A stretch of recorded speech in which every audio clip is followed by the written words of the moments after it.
All right, I'll discuss it. So I do a video on Toronto and Chicago fans are like, we got 15 goals in 2 games too. I mentioned it in that video, but let's talk about Chicago for a second. So you've got a team that's won 3 Stanley Cups with this core, for the most part. The last 2 Stanley Cups, Corey Crawford was the starter, Niemi was the starter for the first one. And basically you've still got Taves, you've still got Kane, you've still got Keith, Sharp's back, Sod's back. Hartman looks like he's a real deal through the first couple of games of the year. And Chicago is one of the best teams in the league. Now, the funny thing is, the weird thing to me is that after they dominated Columbus last night, and I talked about it in the video where I reviewed all the games from last night, that Chicago looks like a team on a mission, which is what Don Cherry said. Chicago, last spring, I said they were going to go to the Stanley Cup final and lose to Washington. Okay, we'll forget that part. I have never said Chicago's not a threat. And there are a lot of people who are just waiting to pounce on Chicago dropping. Chicago's going to drop. This is the year. This is the year. This is the year they're going to fall apart. And then it doesn't happen. See, and the funny thing to me is, I may not talk about Chicago as much because it's not surprising to me when Chicago does really well. We've had a decade now of the Blackhawks being at or near the top. I don't expect anything being any different this year. I predicted Nashville for number 1 and Chicago at number 2. And the Central, in my eyes, is much stronger than the Pacific. So for me to say Chicago is the number 2 team in the Central is saying something.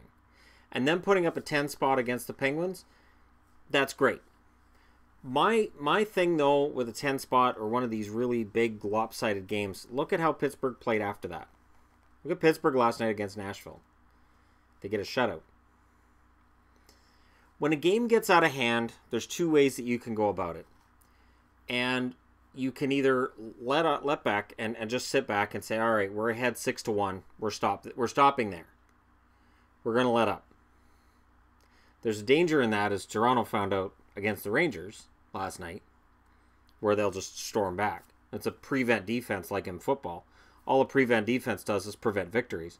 One of the greatest quotes I ever heard watching a football game. And it happens in hockey too. We'll give them till center. We'll just line up. No. Don't do that. The other option is to keep attacking. And Chicago kept attacking while they had Pittsburgh down. And I think there's 2 reasons for that. 1, Chicago believes in attacking at all costs. And 2, it was Pittsburgh. You got a chance to stomp the defending Stanley Cup champions, you do it. Then last night with Columbus. Columbus is viewed as a contender. Chicago's going to take them out. Now Chicago's coming in and playing the Leafs. Tomorrow night they got the Leafs. And it is a clash between 2 teams. One that's been a contender, has been eliminated twice in a row in the first round. And then you've got another team that got eliminated in the first round too, but they're viewed as an up-and-coming contender. I think the rumors of the demise of the Blackhawks have been greatly over-exaggerated. I think the Blackhawks are still one of the best teams in the league. Patrick Kane is one of the best forwards, best scoring forwards. Jonathan Taves is capable of being one of the best defensive forwards in the league. Duncan Keith, at certain points in time, can still be the best defenseman in the league, or at the very least, one of the best. And Corey Crawford is a damn good goaltender. Now, I did the video on the Leafs, and I talked about Chicago there, so I'm going to talk a little bit about the Leafs here. The Leafs, you have a young roster. A lot of guys who haven't done it before. You have a Patrick Marleau coming in, who's not Patrick Marleau from 10 years ago. And I'm not telling tales saying that. You got a goalie in Anderson that hasn't done it over a full season yet and hasn't done it in the playoffs yet. You don't have a Norris Trophy defenseman on that blue line. And you don't have a Jonathan Taves. I know Nazem Kadri has that potential, but Kadri has to clean up his game a little bit to be recognized in the same vein as Bergeron, Koivu, and Taves. Because most of the time, a Selke winner will still be a guy who's considered really solid defensively, usually has some offensive acumen as well, and is a clean player. But Kadri can get into that conversation. To me, the Blackhawks right now, the world is their oyster. I mean, Blues fans are upset because they think that I made it sound like they're also Rans. I'm not trying to make it sound like they're also Rans. It's just Dallas is digging themselves into a hole, and I don't know how much further they can dig it before they can't get back out. And before anybody thinks that I'm being, overly dramatic, remember, Tampa missed the playoffs because they didn't play well at certain points in the season. Not at the end. At the end, they were great. Carolina missed the playoffs last year in part because they had a long road trip at the start of the year and they just blew it. They were just awful and they never recovered from it. So these early season games may seem like they're not that important. They are. They absolutely are. Chicago knows that. It doesn't surprise me that Chicago knows that. It doesn't surprise me that they are pissed off. Everybody's talking about Nashville. Minnesota gets votes for these guys are going to win the conference. I've seen people say Minnesota. I've seen people say the Ducks. I've seen people say the Oilers. And I've seen people say Nashville's going to go back to the final.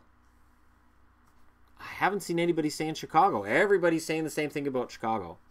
They look like they're ready for a dive. They're ready for a dive.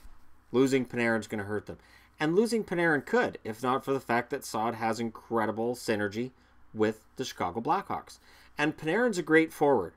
I'm not dissing Panarin. Panarin is going to score a lot of points in Columbus, and I think he's going to prove a lot of people wrong. But Chicago is a contender.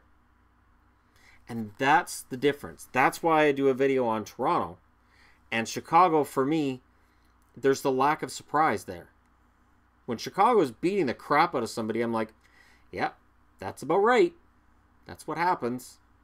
And whether I'm cheering for them or cheering against them, I'm not surprised.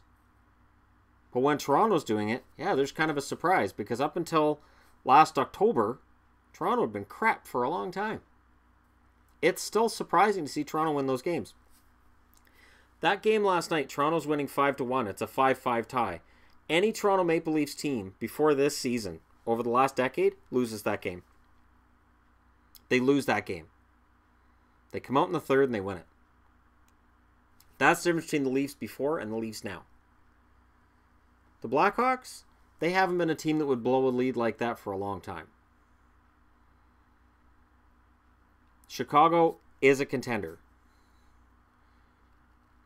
And if not for some bad luck along the way, they'd have more than 3 Stanley Cups to their name. And there'd be no debate about, are they a modern dynasty? Are they a classic dynasty? No, they would already have been a dynasty because they would have won it again in 2011. 2011 was the year that they lost that. And honestly, and I say this as a Canuck fan, they should have won that series in 2011.